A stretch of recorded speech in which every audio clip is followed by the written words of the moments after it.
The political and military influence of a ruler over various ethnic groups creates an empire. These territories can be nearby or thousands of miles apart. One of the largest empires in world history was the well-known British Empire. At one time, it ruled 1/4 of the world's total area and 1/3 of the global population. We all know, to some extent, how the British established trade posts in the Indian subcontinent and eventually sat on the throne of Bengal. This episode of Brain Boost explores the known and unknown aspects of the British Empire that traveled from one continent to another. The countries once ruled or controlled by Britain are collectively referred to as the British Empire. Australia, Canada, India, and much of Africa were part of this empire. These were known as colonies. While this empire brought modernity to its colonies, it also excelled in exploitation, suppression, and plunder. By 1913, the British Empire ruled over nearly 412 million people, about 23% of the world population. They controlled 35% of the global GDP and monopolized 27% of the world's exports. The empire influenced global power for over a century. It was said the sun never set on the British Empire. While the sun would set in one part, it remained shining in another. The empire changed global society, industry, culture, and lives significantly. Let's now learn how this empire rose to power. The British Isles' geography and boundaries made them less vulnerable to enemy attacks. England sought colonies to supply sugar, metals, and tobacco.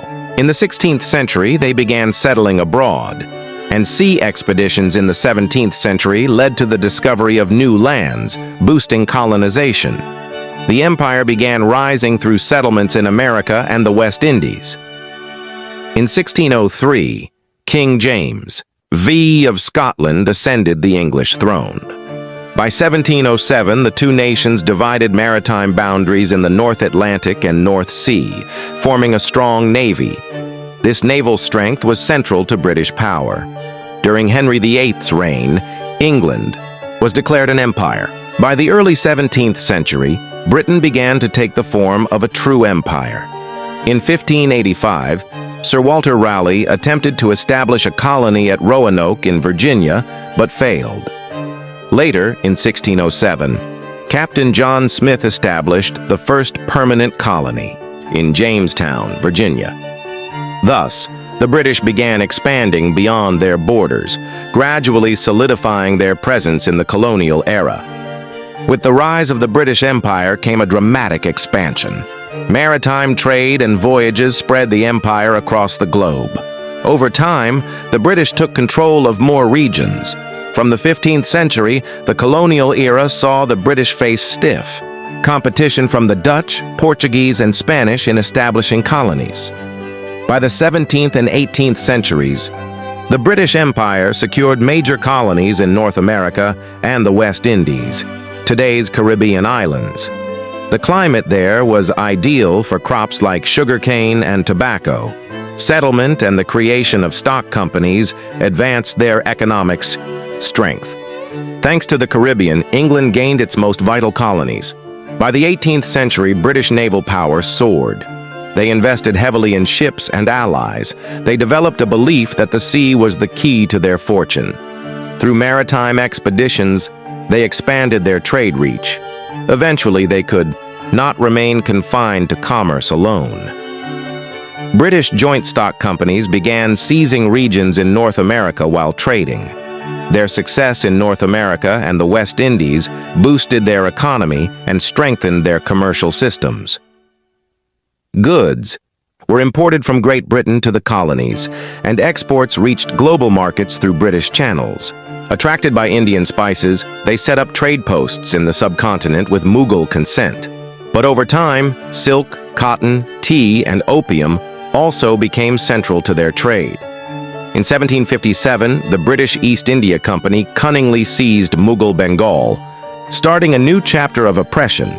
For the next 200 years, India was looted. However, British advancements in education, transport, and communication helped prolong their rule. Yet research shows that under British rule, this region suffered repeated famines. British rule ended amid the terrible famine of 1943. Free trade and tax-free exports made the British immensely wealthy. According to historian William Dalrymple, when the East India Company was founded in 1600, Britain contributed only 1.8% to global GDP, while India contributed 22.5%. After British rule, these figures reversed. Columbia University economist Utsa Patnaik's study claims the British extracted around $45 trillion worth of wealth from India between 1765 and 1938. In the early 20th century, the British began to lose economic dominance. By 1902, a telegraph network known as the All Red Line connected the empire. Britain's imperialist mindset was so extreme that 170 of today's UN member states were once exploited by the empire. Even powerful nations like the US, China, and Russia weren't spared.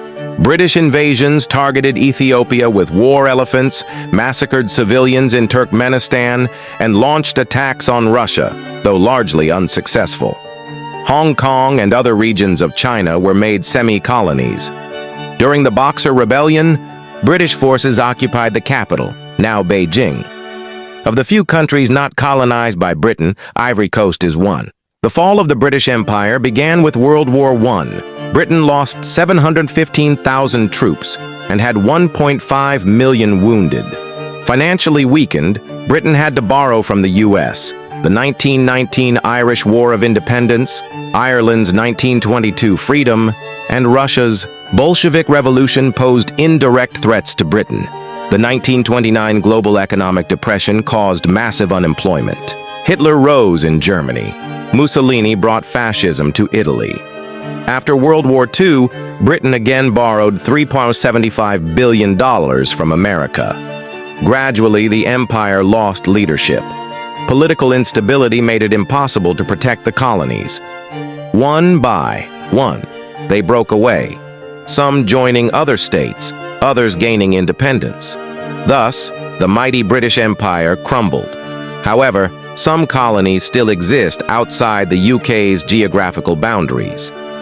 These remnants have constitutional ties with the UK. There are 14 such regions left, like the British Indian Ocean Territory, Cayman Islands, Bermuda, St. Helena, and the Falkland Islands, that remain British colonies.